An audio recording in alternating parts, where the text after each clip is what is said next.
Hello everyone and welcome back to another video. Today I'm going to be painting one of these awesome new Terminators from the Leviathan 10th edition box set, and this is going to be in the Flesh Terror color scheme. In this video I'll cover as many aspects of the miniature as I can, from this fantastic deep red armor recipe which can be used for a host of different armies. I think Khorne for example would look great in this scheme, to the subtle OSL, battle damage and freehand chapter markings. So without further ado, let's get into the video. To start off with here, I wanted a nice dark and rich red, so I made a mix simply by adding a small amount of black into some Khorne red.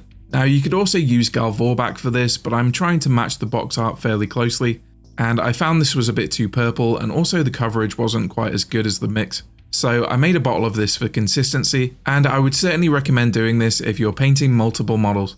And I'm using an airbrush to quickly get a nice even coat of the red across the parts, apart from the shoulder and head, as these will be painted black later. And this was over a Vallejo black primer, but Chaos Black spray would also work fine.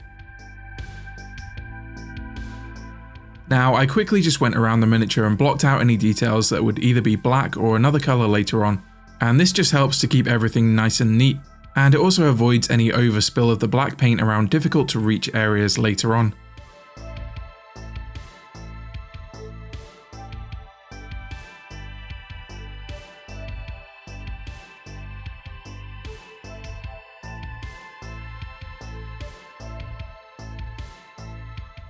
Once that was done, I made a darker shade simply by adding some more black into the base mix, and I'm applying this as a line shade into the panel lines and recesses, trying to keep it as neat as possible, but if you do find there's any overspill, it can easily be tidied up with the base coat later on.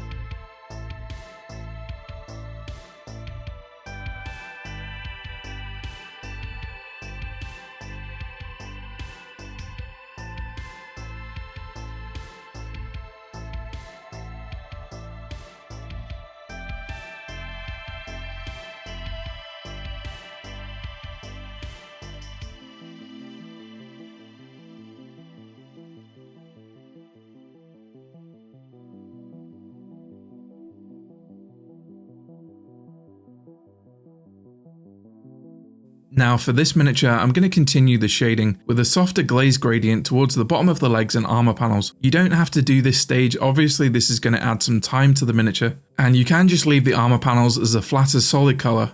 Incidentally, the box art doesn't have much of this gradient, and it still looks great, so this is completely up to your preference. Like I say, this is a glaze consistency paint, and I'm just pushing the pigment towards the bottom of the panels. This is mostly going to be obvious around the bottom of the legs. And bear in mind when working with glazes, it's a much thinner paint. It's going to take a few coats to build up, and I think in this case it was around 4 to 5 quick glazes. I just keep moving around the miniature, coming back to areas when they're dry.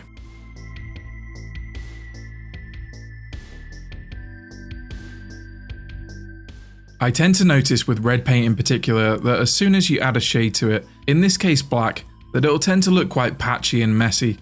And a little bit of patchiness is okay, because we can kind of get away with it looking a bit like dirt, but some of this might just be due to the finish of the two different paints. Black paint, and AK Black in this case, tends to be a bit more matte in finish, and this inconsistency can cause it to look much messier than it actually is. So I combat this by adding some Daler Rowney glazed medium into the glazes to help tie the finishes together.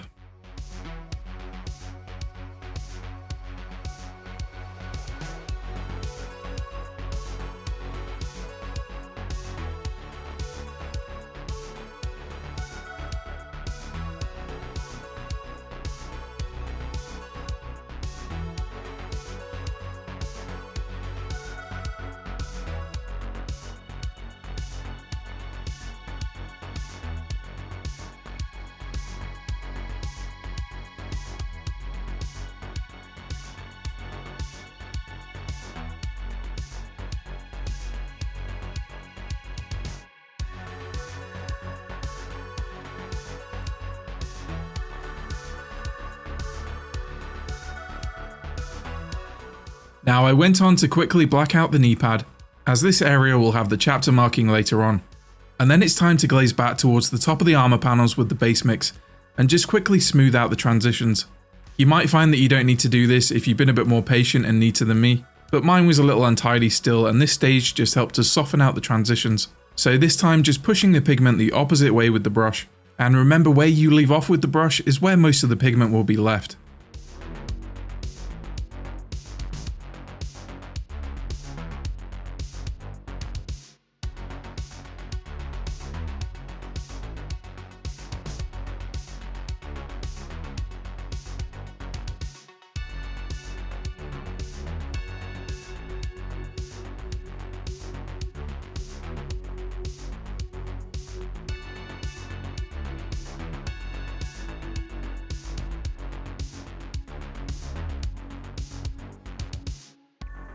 Once I was happy with how smooth the base layer and the shade was, it was time to apply the first highlight stage. And for this I'm going to be using Corn Red. I happen to be using the Air version of Corn Red for this. This is a pre-thinned paint and it didn't really require any extra thinning for the first stage. So if you ever struggle with paint consistency, then it might be worth picking up an Air version of the same paint if it's available to get an idea of how thin your paint should be, as they're usually around the perfect layer consistency straight out of the pot, although they are a little more expensive.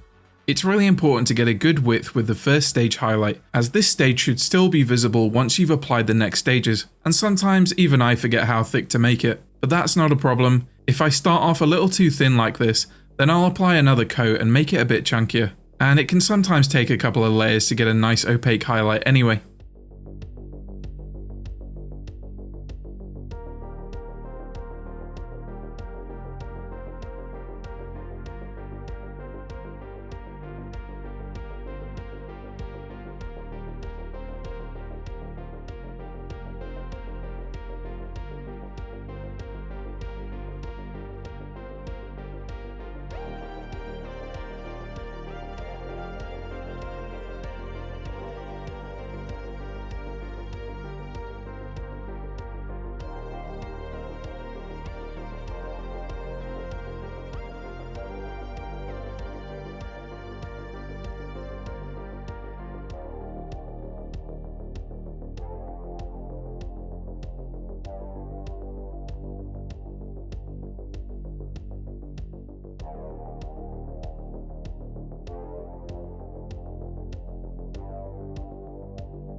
For the next stage highlight, I'm going to be using Wazdaka Red.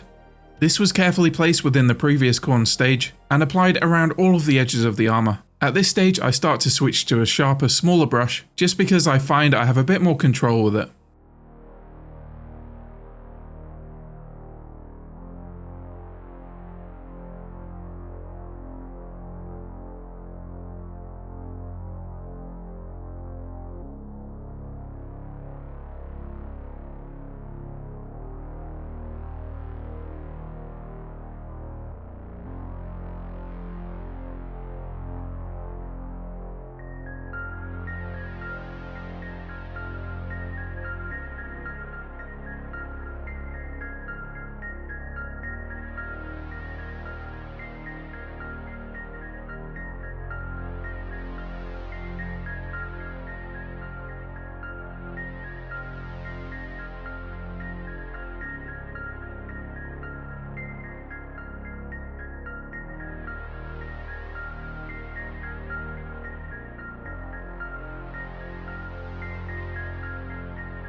You might have noticed at this stage I'm keeping all of the highlights quite clean.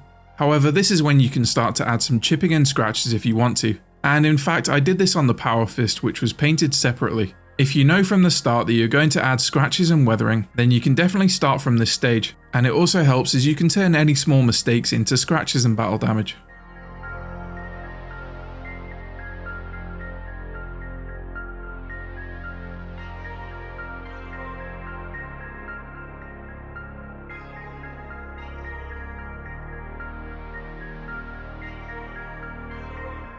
Back to the body now, and for the next even sharper highlight stage, I use Squig Orange. And again, this is applied around all of the edges of the armor. Once I get onto these sharper edge highlight stages, I prefer to thin the paint much less so that I can get a more opaque and sharp edge with the minimum of passes.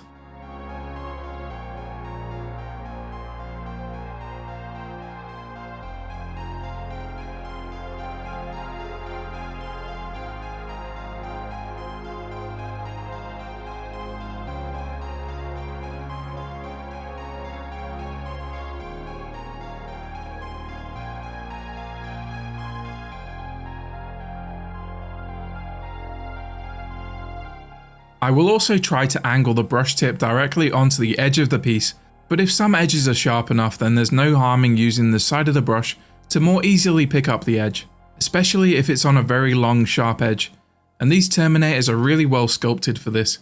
Even though there's definitely more edges than the previous sculpts, everything is nice and sharp and well defined, making them quite enjoyable and easy to paint.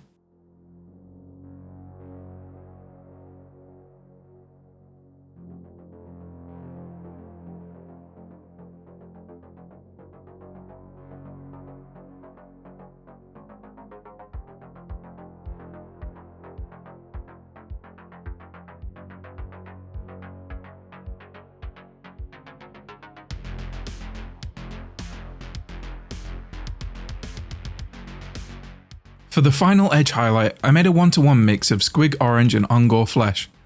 I'm saving this for the sharpest corners and upwards facing edges of the armor, again keeping it nice and sharp.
Finally, I applied a few dot highlights to the very corners of the armor in a few select places where the light could be reflecting.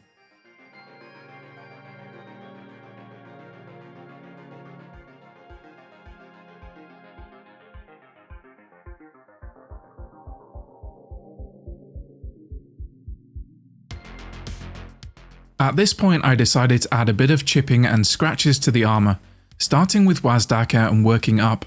If you're unsure about whether you want to add these, you can always wait until the end like this, or place them at the same time as your highlights, as I showed earlier, whichever works best for you. When painting scratches, I like to keep the majority of them quite fine and concentrate them around the edges of the armor. It also makes sense to me that most of the damage would be concentrated around the feet and legs, and areas that would naturally get a lot of wear and tear like the power fist.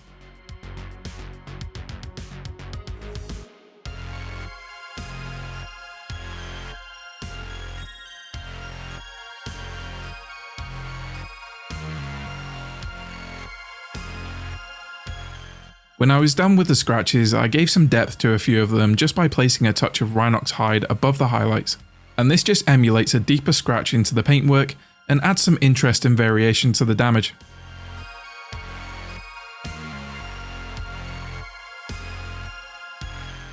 And that was about it for the red armor. Now it was time to highlight the black areas, and I wanted a slightly colder highlight for this that would contrast well with the red armor. So I started off with a 1-to-1 mix of Dark Reaper and black, and this was applied as a chunky edge highlight around all of the edges of the black armor.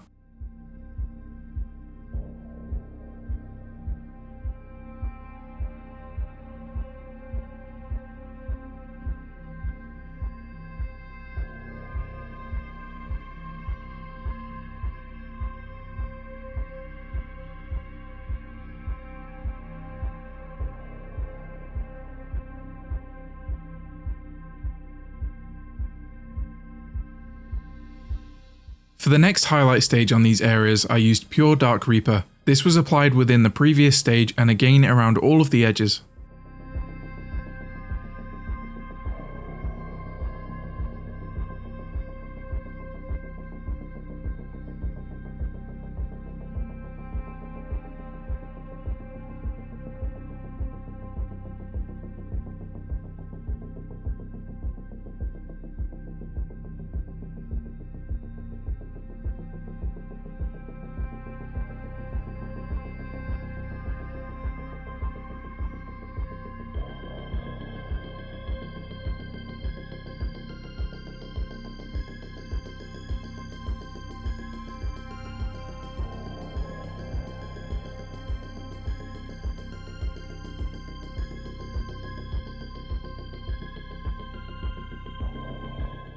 Staying with the desaturated blue-grey tones, for the next highlight stage I used Thunderhawk Blue, again keeping this nice and sharp around the edges of the black.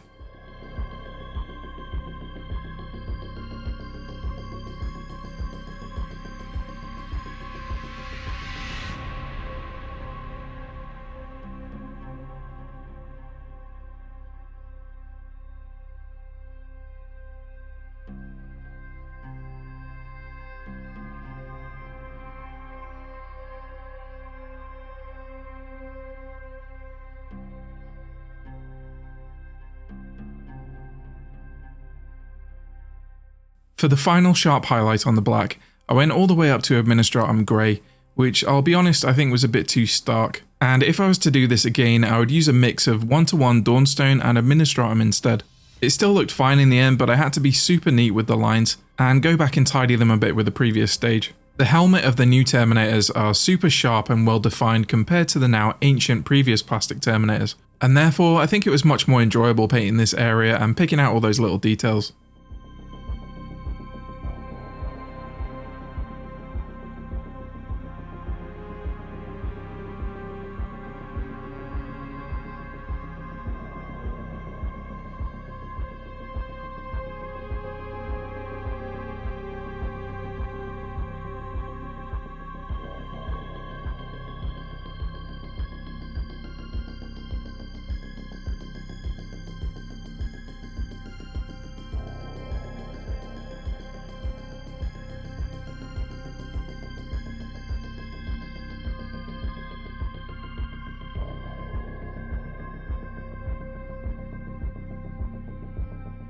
Finally, I picked out a few of the sharpest corners with some dots of white to make it look extra crispy. This is completely up to you of course, and it's quite easy to overdo this like I did a little bit here. And then it was time to paint the eye lenses. For this, I started off with a base coat of Cabalite Green over the entire lens, and then I glazed a little around the bottom edge of the lens. Something that I'd noticed about the box art version was that it had this nice subtle OSL glow, so I thought it would be cool to emulate the same effect. I hope to cover object source lighting, otherwise known as OSL, in a more detailed video very soon. For now, this is a very simple way of adding a subtle glow around smaller light sources like lenses.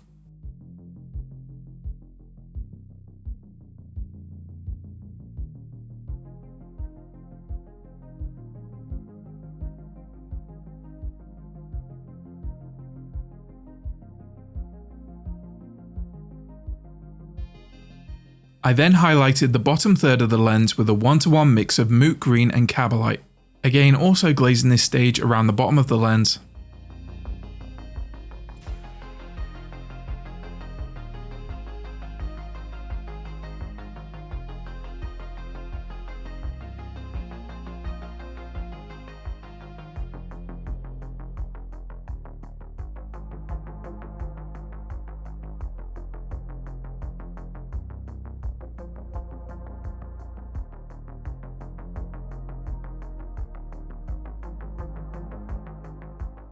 Next, I highlighted these areas with pure moot green.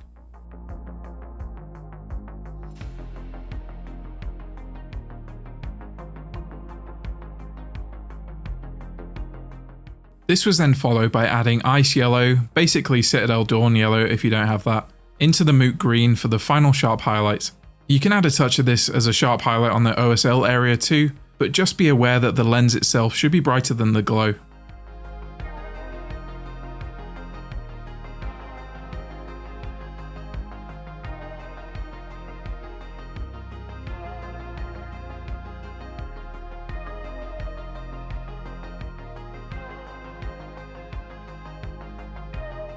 Finally, I applied a small touch of Incubi Darkness into the top corner of the lens, and then followed this up with the usual white dot reflection.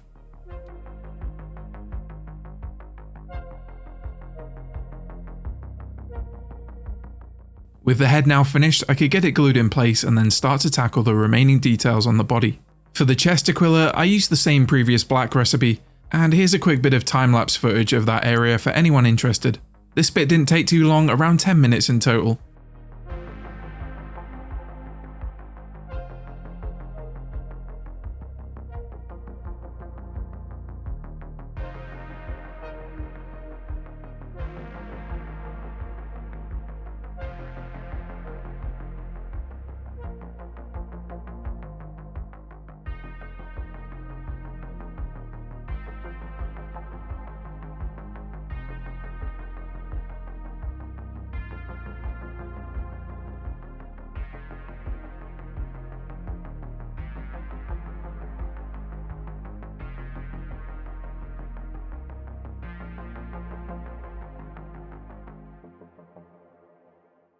I then finished off the black armour on the knee, again using the same recipe, and then it was time to paint the freehand chapter symbol. Now unfortunately Games Workshop don't make any official transfers for Flesh Tearers anymore, however there are a few places online that make compatible transfers, but for the knee I didn't have anything of a suitable size, so freehanding it was the best option. I simplified this pattern by roughly marking out the middle of the knee pad, and then making a few dots in a cross pattern as a guide for how big I wanted the marking to be. I then painted a circle with a slight off-white, either mixing some white into Administratum Grey, or using a very light grey like Grey Seer works well for this. And I refined this until I had a pretty decent circle, cutting back into it where needed with the black base coat.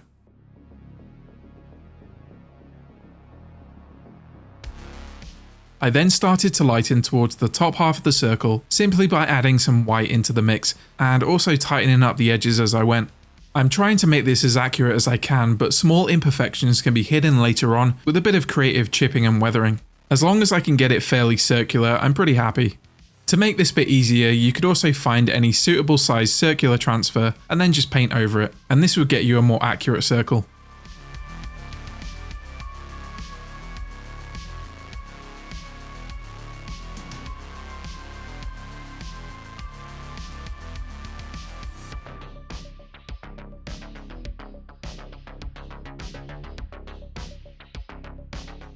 Once that was done, it was time to cut back into the circle with black paint to make the saw pattern, and this was fairly easy to do just by measuring the intervals by eye and cutting back in at an angle. Don't panic if you do make any mistakes here. I had a few myself and it was easily solved just by going back in with some of the thinned down off-white.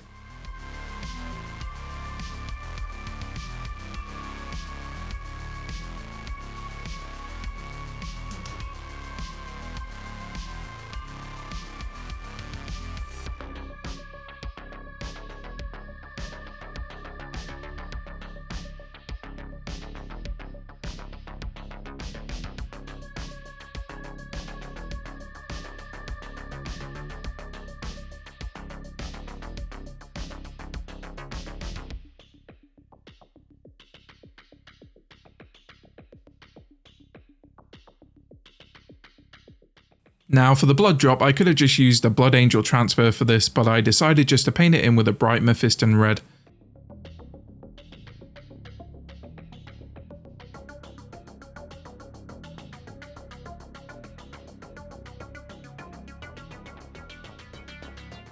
Again, I had to make a few adjustments and tidy up the edges with some white. Once that was done, I added a bit of chipping, starting off with some white chipping on the blood drop, and then some black chips on the white areas. I think the chipping just helps to tie it in with the rest of the battle damage on the armor, and also helps to cover any minor imperfections. At the end of the project, I seem to have fooled a couple of people into thinking this is a transfer, and even though it might not be absolutely perfect, I'm quite happy with that.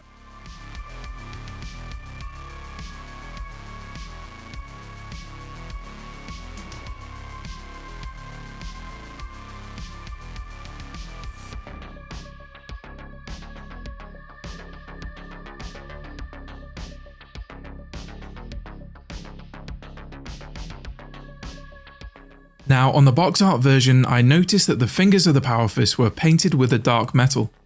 I thought this was a cool feature and helped to separate the fingers from the rest of the Power Fist, and also added a different texture.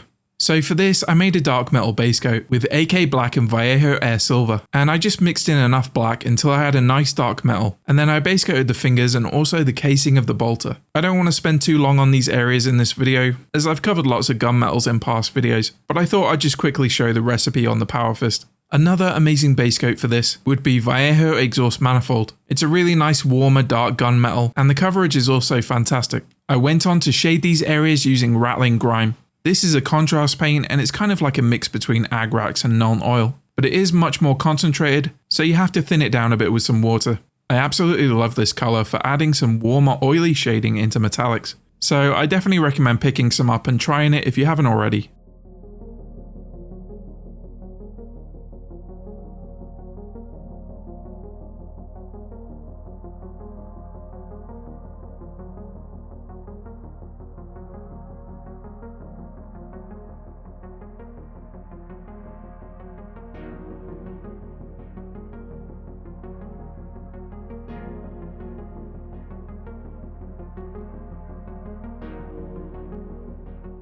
Once that was done, I simply picked out some highlights and chipping using pure silver.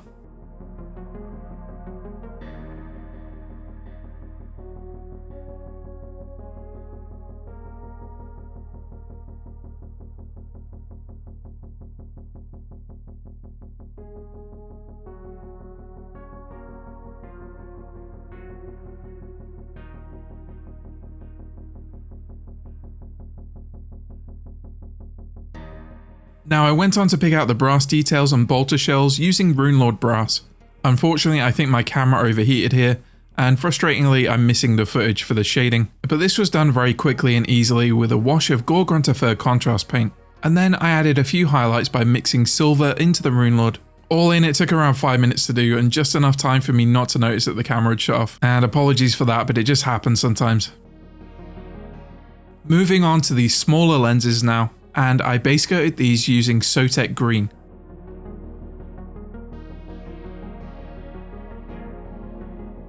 This was then highlighted using Temple Guard Blue. And then I added some Blue Horror into this for the final highlights at the bottom of the lens. I added a small touch of shading towards the top of the lens using Kantor Blue.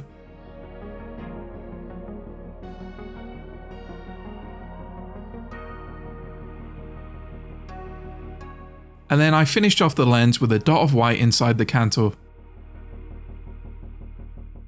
Now it was time to paint the crux terminatus, and for this I'm just going to use a typical recipe that I tend to use for these details across different chapters, and that starts off with a base coat of Dawnstone Grey. I then went on to shade this with a thinned down Rhinox hide, and you don't have to do this, but I added a touch of Dawnstone Grey into it just to soften this initial shading.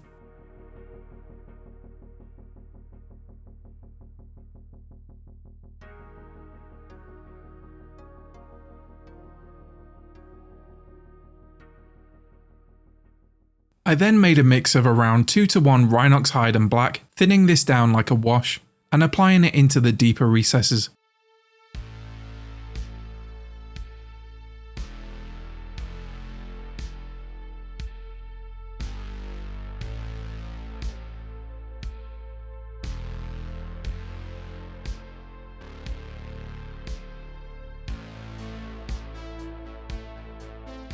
Once that was dry, I applied some sharp edge highlights of 1:1 Administratum Grey and Dawnstone.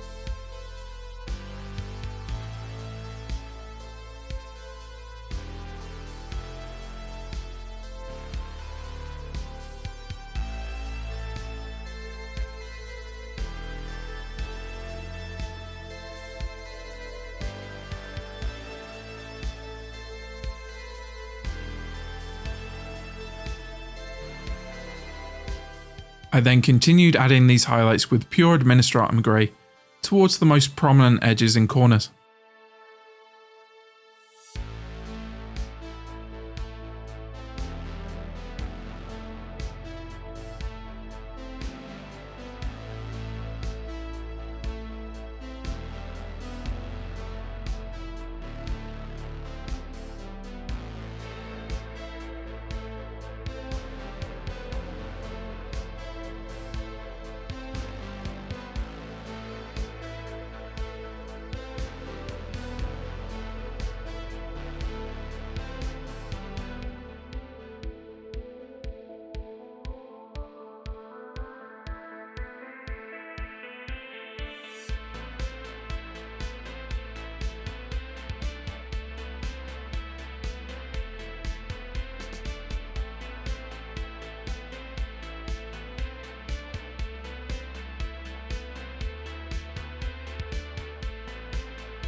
I went on to add some white into the Administratum Grey, and again finally picked out the most prominent top corners and upwards facing edges.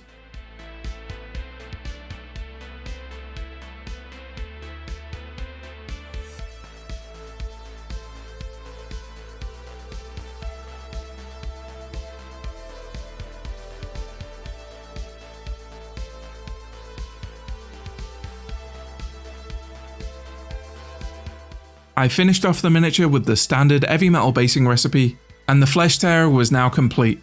And that's about it for this video. Thank you for watching and for your continued support here on Patreon, and I'll catch you again very soon.